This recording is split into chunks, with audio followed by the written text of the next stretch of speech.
When creating a space, what really comes into mind? Well, for most people, it would be the design and environment around the sitting area. Because of this, most colleges have different amount of chairs and designs when it comes to different sitting areas. For example, if you're in a library, it tends to be more comfortable than if you were to take an outdoors sitting area with metal chairs.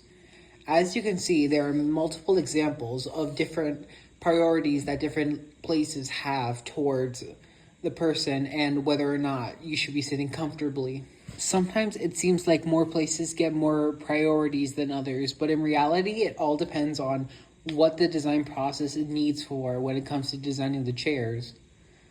As it was stated in the design matrix back in October, there are different types of scales that usually constructors and designers are looking towards. Technically, if you're going for an outdoors, you need to have a firm chair that can withstand weather. So typically that is why it is more metal and more hardened plastic than anything else. If you're here to sit at a lounge area outdoors, right, near buildings and coffee places, they typically have more comfortable seating areas with cushions because they can actually afford to withstand weather because they can just drag the sitting areas indoors if needed.